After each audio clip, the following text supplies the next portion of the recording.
तिला महत्त्वाची बातमी. नेतृत्वाची दानत असून भुजबळांचं ऐकता कसं होणार असा सवाल जरांगेंनी केलाय.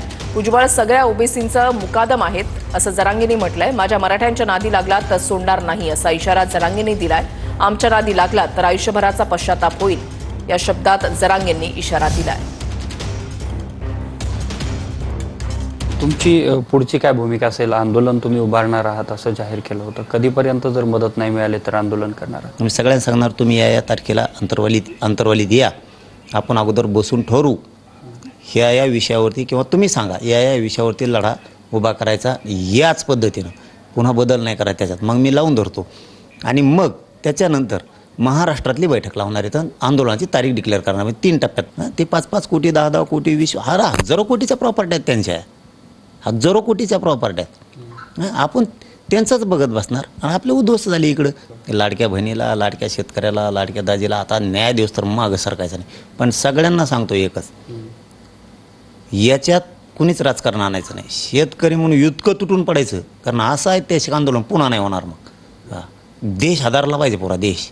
असलं जबरदस्त आंदोलन उभा करायचं. गेल्या काही दिवसांपूर्वी बीडमध्ये महाएल्गार सभा पार पडली आणि त्या ठिकाणी मंत्री छगन भुजबळ असं म्हणाले की धनंजय मुंडेंनी गोपीनाथ मुंडेंचा वारसा सांभाळला पाहिजे, ते वारसदार आहेत असं त्यांचं स्पष्ट मत होतं. याकडे तुम्ही कसं बघता?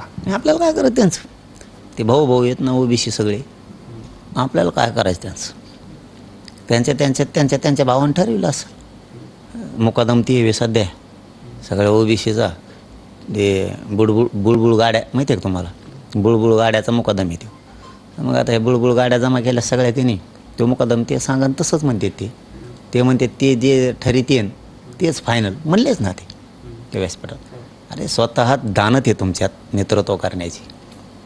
तुमच्या ताकदीचा तेवढा समाज आहे आणि तुम्ही दुसऱ्याला म्हणता त्या बुळबुळ गाड्याचा मुकादमाला दे. अलिबाबा येवल्याचं घुरट सगळ्या दुनियेचं दे, त्याला म्हणता ते ठरते ते पडले मागं. तुम्ही कसं आरक्षण मिळणार तुम्हाला? कसे तुमचे न्याय मिळणार?